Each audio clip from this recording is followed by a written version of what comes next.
मैंने तुम समस्त को मु स्वागत करुच्ची मो यूट्यूब चैनल को। तो +2 सेकेंड ईयर पिला मानक पई मु नहीं आसी पॉलिटिकल साइंस तमर जो अवशिष्ट क्वेश्चन आंसर थिला कौन यूनिट 4 MCQ तो ताकू नहीं आसी पिला भी कमेंट करथिले। यूनिट 3 पिला मोर मन अच्छी मु छाड़ी आ 10टा खंडे अच्छी जेतले मु डैशपूरण नहीं आसबि ताकू ता सहित नहीं आसबि हैला। जदि तुम अति ये होच ताले मु नेक्स्ट क्लास को मु नहीं आसबि यूनिट 3 जो अल्प किछि थिला MCQ। तो यूनिट 4 चला में स्टार्ट करिबा। वीडियो देखिया पूर्व कहूँ चैनल को सब्सक्राइब कर बेल आइकन को दबा नुआ नुआ नोटिफिकेशन पाई लाइक शेयर कर पिला टिके सपोर्ट कर चैनल को। तो चला में स्टार्ट करिबा। संयुक्त राष्ट्र संघर तृतीय धारा अनुसार संयुक्त राष्ट्र संघर समस्त सदस्य राष्ट्र को मुख्यतः केतोटी श्रेणी रे विभक्त करा जाइछि? केतोटी 2टी ना 3टी ना 4टी ना 5टी कौन ना ऑप्शन देखै देछि ऑप्शन आई जोटा हला 2टी। नेक्स्ट क्वेश्चन कौन देला प्रत्येक सदस्य राष्ट्र साधारण सभा को निम्नोक्त केते जन लेखाए प्रतिनिधि पठाई थांती? प्रत्येक सदस्य राष्ट्र साधारण सभा को निम्नोक्त केते जन लेखाए प्रतिनिधि पठाई थांती? 4 जन ना 5 जन ना 6 जन ना 7 जन केते जन को पठाई थांती ना ऑप्शन डबल आई जोटा हला 5 जन। नेक्स्ट क्वेश्चन अर्थनैतिक और सामाजिक परिषदर सदस्य संख्या केते? अर्थनैतिक और सामाजिक परिषदर सदस्य संख्या केते? 50 ना 52 ना 54 ना 56 केते पिले ना ऑप्शन ट्रिपल आई होची 54। नेक्स्ट क्वेश्चन आंतर्जातिक न्यायालय निम्नोक्त केते जन विचारपति को नहीं कोरम गठित हुए? आंतर्जातिक न्यायालय निम्नोक्त केते जन विचारपति को नहीं कोरम गठित हुए? 7 जन ना 6 जन ना 8 जन ना 9 जन केते जन ना ऑप्शन आई भी होची 9 जन। आंतर्जातिक न्यायालय अध्यक्ष कार्यकाल केते वर्ष? आंतर्जातिक न्यायालय अध्यक्ष कार्यकाल केते वर्ष? 1 वर्ष ना 2 वर्ष ना 3 वर्ष ना 4 वर्ष केते वर्ष पिले ना ऑप्शन ट्रिपल आई होची 3 वर्ष। नेक्स्ट क्वेश्चन कौन देला यूनिसेफ संस्था निम्नोक्त केबे गठित होइथिला? यूनिसेफ संस्था निम्नोक्त केबे गठित होइथिला? 1945 मसीहा ना 1946 मसीहा ना 1947 मसीहा ना 1948 मसीहा केबे होइथिला ना ऑप्शन डबल आई 1946 मसीहा। नेक्स्ट क्वेश्चन कौन देला केबे द्वितीय विश्वयुद्धर परिसमाप्ति घटिथिला? केबे द्वितीय विश्वयुद्धर परिसमाप्ति घटिथिला? 1942 मसीहा ना 1943 मसीहा ना 1945 मसीहा ना 1946 मसीहा केबे पिले ना ऑप्शन ट्रिपल आई होची 1945 मसीहा। नेक्स्ट क्वेश्चन कौन देला ना फ्रैंकलिन रूजवेल्ट केउ देशर राष्ट्रपति थिले? फ्रैंकलिन रूजवेल्ट केउ देशर राष्ट्रपति थिले? जापान ना जर्मनी ना अमेरिका ना इराक फ्रैंकलिन रूजवेल्ट केउ देश ना ऑप्शन ट्रिपल आई होची अमेरिका। नेक्स्ट क्वेश्चन कौन देला विंस्टन चर्चिल केउ देशर प्रधानमंत्री थिले? केउ देशर जर्मनी ना ब्रिटेन ना रूसिया ना ईरान केउ देशर थिले पिले ना ब्रिटेन जोटा कि ऑप्शन डबल आई।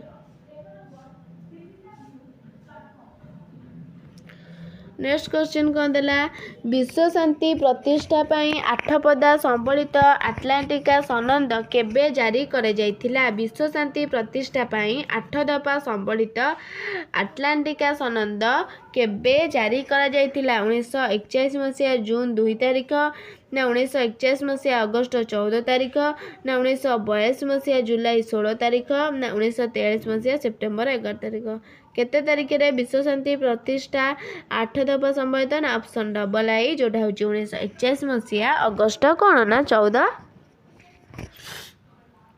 तारिख। नेक्स्ट क्वेश्चन कौन देला ସାନ୍ ଫ୍ରାନ୍ସିସ୍କୋ ସମ୍ମିଳନୀ କେଉଁ ବର୍ଷ ଅନୁଷ୍ଠିତ ହୋଇଥିଲା? ସାନ୍ ଫ୍ରାନ୍ସିସ୍କୋ ସମ୍ମିଳନୀ କେଉଁ ବର୍ଷ ଅନୁଷ୍ଠିତ ହୋଇଥିଲା ପିଲେ? 1942 ମସିହା ନା 1943 ମସିହା, 1945 ମସିହା ନା 1946 ମସିହା? କେଉଁ ମସିହା? ନା ଅପସନ୍ ତ୍ରିପୁଲ ଆଇ 1945 ମସିହା। ନେକ୍ସଟ କ୍ୱେଶ୍ଚିନ୍ କ'ଣ ଦେଲା? କେଉଁ ସମ୍ମିଳନୀ ବିଶ୍ୱ ସଂଗଠନ ପ୍ରତିଷ୍ଠା ଦିଗରେ ଏକ ଚୂଡ଼ାନ୍ତ ପଦକ୍ଷେପ ନେଇଥିଲେ ପିଲେ? କେଉଁ ସମ୍ମିଳନୀ ବିଶ୍ୱ ସଂଗଠନ ପ୍ରତିଷ୍ଠା ଦିଗରେ ଏକ ଚୂଡ଼ାନ୍ତ ପଦକ୍ଷେପ ନେଇଥିଲେ? ଭର୍ସାଇ ନା ୟାଲାଟ ନା ସାନ୍ ଫ୍ରାନ୍ସିସ୍କୋ ନା ଡମ୍ବାରଟନ୍ ଓକ୍? କ'ଣ ପିଲେ? ନା option triple I San Francisco. ତାପରେ କ'ଣ ଦେଲା? ସାନ୍ ଫ୍ରାନ୍ସିସ୍କୋ ସମ୍ମିଳନୀରେ କେତେଗୋଟି ରାଷ୍ଟ୍ରର ପ୍ରତିନିଧି ଯୋଗ ଦେଇଥିଲେ? ସାନ୍ ଫ୍ରାନ୍ସିସ୍କୋ ସମ୍ମିଳନୀରେ କେତେଗୋଟି ରାଷ୍ଟ୍ରର ପ୍ରତିନିଧି ଯୋଗ ଦେଇଥିଲେ? 45 ନା 46 ନା 48 ନା 51? କେତେ? ନା ଅପସନ୍ ଆଇ ଭି ଯୋଉଟା ହେଉଛି 51। ନେକ୍ସଟ କ୍ୱେଶ୍ଚିନ୍ କ'ଣ ଦେଲା? କେବେ ସଂଯୁକ୍ତ ରାଷ୍ଟ୍ରସଂଘ ଜନ୍ମ ନେଇଥିଲା? କେବେ ସଂଯୁକ୍ତ ରାଷ୍ଟ୍ରସଂଘ ଜନ୍ମ ନେଇଥିଲା? 1941 ମସିହା ଅଗଷ୍ଟ 6 ତାରିଖ ନା 1942 ମସିହା ଜୁନ୍ 8 ତାରିଖ ନା 1944 ମସିହା ଜୁଲାଇ 14 ତାରିଖ ନା 1945 ମସିହା ଅକ୍ଟୋବର 24 ତାରିଖ? କେବେ ସଂଯୁକ୍ତ ରାଷ୍ଟ୍ରସଂଘ ଜନ୍ମ ନେଇଥିଲା ପିଲେ? ନା ଅପସନ୍ ଆଇ ଭି 1945 ମସିହା ଅକ୍ଟୋବର 24 ତାରିଖ। ନେକ୍ସଟ କ୍ୱେଶ୍ଚିନ୍ କ'ଣ ଦେଲା? କେଉଁ ଦିନଟିକୁ ପ୍ରତିବର୍ଷ ସଂଯୁକ୍ତ ରାଷ୍ଟ୍ରସଂଘ ଦିବସ ରୂପେ ପାଳନ କରାଯାଉଛି? କେଉଁ ଦିନଟିକୁ ପ୍ରତିବର୍ଷ ସଂଯୁକ୍ତ ରାଷ୍ଟ୍ରସଂଘ ଦିବସ ରୂପେ ପାଳନ କରାଯାଉଛି ପିଲେ? ଜୁନ୍ 15 ତାରିଖ ନା ଜୁଲାଇ 26 ତାରିଖ ନା ଅଗଷ୍ଟ 12 ତାରିଖ ନା ଅକ୍ଟୋବର 24 ତାରିଖ? କେଉଁ ତାରିଖ ପିଲେ?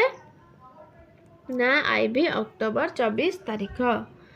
ନେକ୍ସଟ କ୍ୱେଶ୍ଚିନ୍ କ'ଣ ଦେଲା? ସଂଯୁକ୍ତ ରାଷ୍ଟ୍ରସଂଘର ମୁଖ୍ୟ କାର୍ଯ୍ୟାଳୟ କେଉଁଠାରେ ଅବସ୍ଥିତ? ସଂଯୁକ୍ତ ରାଷ୍ଟ୍ରସଂଘର ମୁଖ୍ୟ କାର୍ଯ୍ୟାଳୟ କେଉଁଠାରେ ଅବସ୍ଥିତ? ସାନ୍ ଫ୍ରାନ୍ସିସ୍କୋ ନା ପ୍ୟାରିସ୍ ନା ଲଣ୍ଡନ ନା ନ୍ୟୁୟର୍କ? କେଉଁଠି ମୁଖ୍ୟ କାର୍ଯ୍ୟାଳୟ ଅବସ୍ଥିତ? ନା ନ୍ୟୁୟର୍କ, ଯୋଉଟାକି ଆମର କ'ଣ? ନା ଅପସନ୍ ଆଇ ଭି।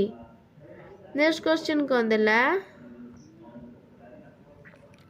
ସଂଯୁକ୍ତ ରାଷ୍ଟ୍ରସଂଘର ସନନ୍ଦରେ ସର୍ବମୋଟ କେତୋଟି ଧାରା ରହିଛି?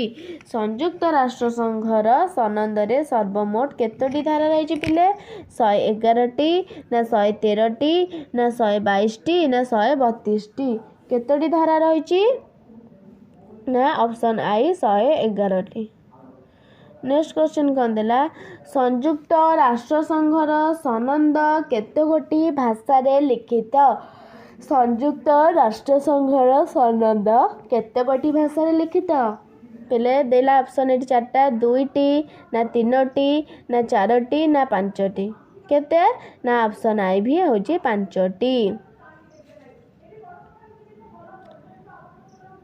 ନେକ୍ସଟ କ୍ୱେଶ୍ଚିନ୍ କ'ଣ ଦେଲା? ନିମ୍ନୋକ୍ତ କେଉଁ ମସିହାରେ ସଂଯୁକ୍ତ ରାଷ୍ଟ୍ରସଂଘର ପ୍ରଥମ ଅଧିବେଶନ ବସିଥିଲା? ନିମ୍ନୋକ୍ତ କେଉଁ ମସିହାରେ ସଂଯୁକ୍ତ ରାଷ୍ଟ୍ରସଂଘର ପ୍ରଥମ ଅଧିବେଶନ ବସିଥିଲା? 1943 ମସିହା ଜାନୁଆରୀ 24 ତାରିଖ ନା 1945 ମସିହା ଫେବୃଆରୀ 21 ତାରିଖ, 1946 ମସିହା ଜୁନ୍ 10 ତାରିଖ ନା 1947 ମସିହା ସେପ୍ଟେମ୍ବର 18 ତାରିଖ? କେତେ ତାରିଖ? ନା ଅପସନ୍ ତ୍ରିପଲ ଆଇ 1946 ମସିହା ଜୁନ୍ 10 ତାରିଖ। ନେକ୍ସଟ କ୍ୱେଶ୍ଚିନ୍ କ'ଣ ଦେଲା? ସଂଯୁକ୍ତ ରାଷ୍ଟ୍ରସଂଘରେ କେତେଗୋଟି ରାଷ୍ଟ୍ର ମୂଳ ସଦସ୍ୟ ଭାବେ ପରିଚିତ? ସଂଯୁକ୍ତ ରାଷ୍ଟ୍ରସଂଘରେ କେତେଗୋଟି ରାଷ୍ଟ୍ର ମୂଳ ସଦସ୍ୟ ଭାବେ ପରିଚିତ? 48 ନା 51 ନା 53 ନା 55? କେତୋଟି? ନା ଅପସନ୍ ଡବଲ ଆଇ ହେଉଛି 51। ନେକ୍ସଟ କ୍ୱେଶ୍ଚିନ୍ କ'ଣ ଦେଲା? ସଂଯୁକ୍ତ ରାଷ୍ଟ୍ରସଂଘର ନିମ୍ନୋକ୍ତ କେଉଁ ଅଙ୍ଗଟିକୁ ପୃଥିବୀର ପଞ୍ଚାୟତର ଆଖ୍ୟା ଦିଆଯାଇଛି? ସଂଯୁକ୍ତ ରାଷ୍ଟ୍ରସଂଘର ନିମ୍ନୋକ୍ତ କେଉଁ ଅଙ୍ଗଟିକୁ ପୃଥିବୀର ପଞ୍ଚାୟତ ଆଖ୍ୟା ଦିଆ ମିଳିଛି? ସାଧାରଣ ସଭା, ନିରାପତ୍ତା ପରିଷଦ ନା ନ୍ୟାସ ପରିଷଦ ନା ଆନ୍ତର୍ଜାତିକ ନ୍ୟାୟାଳୟ? କ'ଣ ହେବ? ନା ଅପସନ୍ ଆଇ ସାଧାରଣ ସଭା। ସାଧାରଣ ସଭାର ଅଧିବେଶନ ବର୍ଷକୁ କେତେ ଥର ବସେ? ପିଲେ ସାଧାରଣ ସଭାର ଅଧିବେଶନ ବର୍ଷକୁ କେତେ ଥର ବସେ? ଥରେ ନା 2 ଥର ନା 3 ଥର ନା 5 ଥର? କେତେ ଥର ବସେ? ନା ଅପସନ୍ ଆଇ ଥରେ।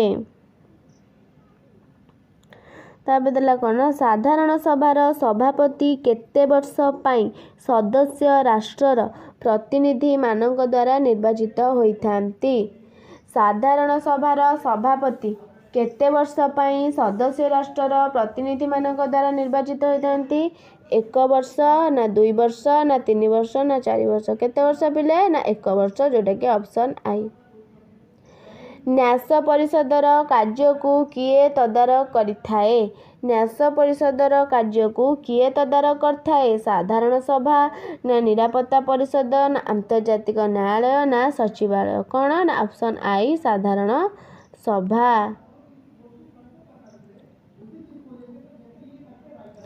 ନେକ୍ସଟ କ୍ୱେଶ୍ଚିନ୍, ନ୍ୟାସ ପରିଷଦର ବୈଠକ ପ୍ରତିବର୍ଷ କେତେ ଥର ବସେ? ଥରେ ନା 2 ଥର ନା 3 ଥର ନା 6 ଥର? କେତେ ଥର? ନା 2 ଥର। ତାପରେ କ'ଣ ଦେଲା? 50 ନମ୍ବର କ୍ୱେଶ୍ଚିନ୍ ଦେଲା ସନନ୍ଦର ଧାରା 23 ଅନୁସାରେ 1966 ଜାନୁଆରୀ 1 ତାରିଖ ଠାରୁ ନିରାପତ୍ତା ପରିଷଦରେ ସର୍ବମୋଟ କେତେ ଗୋଟି ରାଷ୍ଟ୍ର ସଦସ୍ୟ ରହିଛନ୍ତି? କେତେ ଗୋଟି? 10 ଗୋଟି ନା 13 ଗୋଟି ନା 14 ଗୋଟି ନା 15 ଗୋଟି? କେତେ ଗୋଟି? ନା ଅପସନ୍ ଆଇ ବି ହେଉଛି 15 ଗୋଟି। ନିରାପତ୍ତା ପରିଷଦରେ କେତେ ଗୋଟି ରାଷ୍ଟ୍ର ସ୍ଥାୟୀ ସଦସ୍ୟ ଅଟନ୍ତି? ନିରାପତ୍ତା ପରିଷଦରେ କେତେ ଗୋଟି ରାଷ୍ଟ୍ର ସ୍ଥାୟୀ ସଦସ୍ୟ ଅଟନ୍ତି? 2 ଗୋଟି ନା 3 ଗୋଟି ନା 5 ଗୋଟି ନା 6 ଗୋଟି? କେତେ ଗୋଟି? ନା ଅପସନ୍ ଟ୍ରିପଲ୍ ଆଇ ହେଉଛି 5 ଗୋଟି। ନିରାପତ୍ତା ପରିଷଦରେ କେତେ ଗୋଟି ରାଷ୍ଟ୍ର ଅସ୍ଥାୟୀ ସଦସ୍ୟ ଅଟନ୍ତି? ନିରାପତ୍ତା ପରିଷଦରେ କେତେ ଗୋଟି ରାଷ୍ଟ୍ର ଅସ୍ଥାୟୀ ସଦସ୍ୟ ଅଟନ୍ତି? 6 ଗୋଟି ନା 8 ଗୋଟି ନା 9 ଗୋଟି ନା 10 ଗୋଟି? କେତେ ଗୋଟି ପିଲେ? ନା 10 ଗୋଟି, ଯେଉଁଟାକି option I B. Next question କ'ଣ ଦେଲା? এই ଯେଉଁ କିମ୍ବା ଦେଇଛି ଏଇଟା ଯାହା କ୍ୱେଶ୍ଚିନ୍, ଏଇ ଦୁଇଟା କ୍ୱେଶ୍ଚିନ୍ ଯଦି ପଡ଼ିବ ଏଇ ଆନ୍ସର୍ଟା ଗୋଟେ ଆନ୍ସର୍ ହେବ। ନିରାପତ୍ତା ପରିଷଦରେ ଥିବା 10 ଗୋଟି ଅସ୍ଥାୟୀ ସଦସ୍ୟ ରାଷ୍ଟ୍ର କେତେ ବର୍ଷ ପାଇଁ ସାଧାରଣ ସଭା ଦ୍ୱାରା ନିର୍ବାଚିତ ହୋଇଥାନ୍ତି? ନିରାପତ୍ତା ପରିଷଦରେ ଥିବା 10 ଗୋଟି ଅସ୍ଥାୟୀ ସଦସ୍ୟ ରାଷ୍ଟ୍ର କେତେ ବର୍ଷ ପାଇଁ ସାଧାରଣ ସଭା ଦ୍ୱାରା ନିର୍ବାଚିତ ହୋଇଥାନ୍ତି? କିମ୍ବା ନିରାପତ୍ତା ପରିଷଦର ଅସ୍ଥାୟୀ ସଦସ୍ୟମାନଙ୍କର କାର୍ଯ୍ୟକାଳ କେତେ ବର୍ଷ? 1 ବର୍ଷ ନା 2 ବର୍ଷ ନା 5 ବର୍ଷ ନା 7 ବର୍ଷ? କେତେ ବର୍ଷ ପିଲେ? ନା 2 ବର୍ଷ, ଯେଉଁଟାକି option double I. Next question କ'ଣ ଦେଲା? ଆନ୍ତର୍ଜାତିକ ନ୍ୟାୟାଳୟରେ କେତେ ଜଣ ବିଚାରପତି ଅଛନ୍ତି? ଆନ୍ତର୍ଜାତିକ ନ୍ୟାୟାଳୟରେ କେତେ ଗୋଟି ବିଚାରପତି ଅଛନ୍ତି ପିଲେ? 10 ଜଣ ନା 12 ଜଣ ନା 13 ଜଣ ନା 15 ଜଣ? କେତେ ଜଣ ଅଛନ୍ତି? ନା ଅପସନ୍ ଆଇ ବି ହେଉଛି 15 ଜଣ। ପିଲାମାନେ ତମମାନଙ୍କର କ'ଣ ନା ଶେଷ କ୍ୱେଶ୍ଚିନ୍ ଏଇଟା।